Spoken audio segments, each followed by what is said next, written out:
This morning we're joined by the Democratic Senator from right here in Austin, Kirk Watson. Thank you for being with us. I appreciate it. Thanks for having me. Sure. We've got billions of surplus in the budget we keep hearing about, but you seem like you haven't been convinced that it's going to go back into other things. One of the things I wondered about was transportation. Where's this going to be happening? Are we going to see any money pumped back into that? Well, first of all, I disagree that there's actually a surplus. I think anytime that you have the kind of honesty deficit that we have in how we talk about our budget, you can't really say we have a surplus, particularly when you look at what happened last session, where there was so much cut in schools.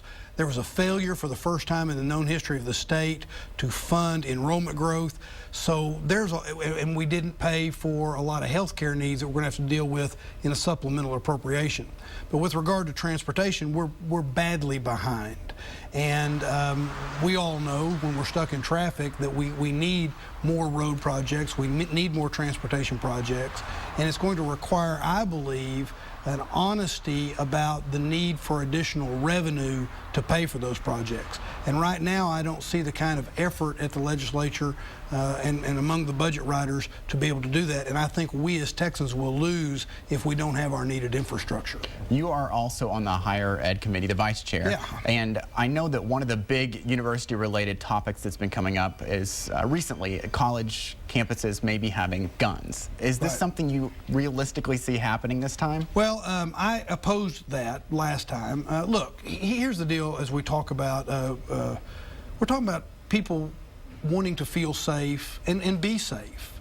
And ultimately, that's what it comes down to. And I believe that we can protect people's rights, but at the same time, try to make them safe. I don't support allowing there to be guns on campuses.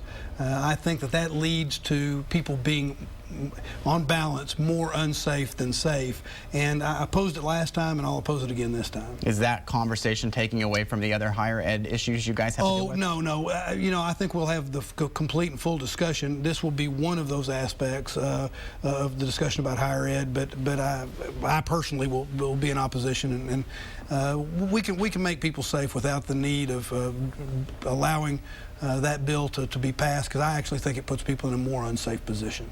So one of the things that happened in the last week in the Senate was you guys drew for 2- and 4-year terms. Yeah. You turned out getting a 2-year term. I got a 2-year term. What does that mean for you? Well, it just means that I'm up for re-election the next cycle. The way we do that is after a redistricting, which occurred last session, all of us had to run. You know, we typically have 4-year terms in the Senate. All of us had to run last time. Then the Constitution says that we have to, during this session, to draw lots. Half get 4-year terms, half get 2-year terms. So it just means that I'm up the next cycle. I've been up for 2-year terms the last 2 cycles, so it's no big deal. So you're going to have to run next time, or I'm wondering if maybe you have statewide thoughts. Oh, you know, I love being the state senator from Senate District 14. I represent about 74% of Travis County and 100% of Bastrop County, and really enjoy this job. It's a way to serve that is meaningful, and I care a lot about Central Texas, so I don't get too worked up about all those other things. You've got to have a Democrat out there that's you know, well-known and can actually make a statewide impact. Well, I appreciate that implicit in that question is that I am somebody that is well-known and could make that statewide impact. But like I say, I really enjoy what I'm doing, and I think that we'll have plenty of people that will put their names out there. But for right now, I'll focus on a 2-year term, and I'll be running for re-election in 2 years, I guess. Mm-hmm. 2 of the Democratic names we've heard about possibly running for governor, Wendy Davis and also maybe Julian Castro from San Antonio. Sure.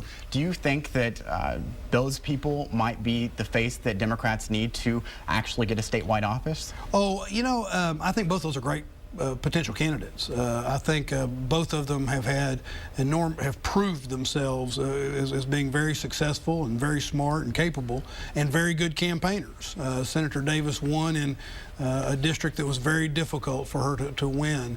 But I ultimately think that somebody like Wendy or Julian or there are a lot of other people out there in addition could be very good candidates running for governor, lieutenant governor, attorney general, whatever the race may be. All right, Senator, thank you for being with us. My pleasure. Thanks for having me. All right, still to come this morning, our roundtable will take on the issue of gun control. And right now on KXAN.com, where are lawmakers spending their time? We take an in-depth look at the massive amount of resolutions at the Capitol, why they exist, and how much time they actually take. Our in-depth report right now in the legislature section on KXAN.com. We'll be right back. Bill Dickerson here.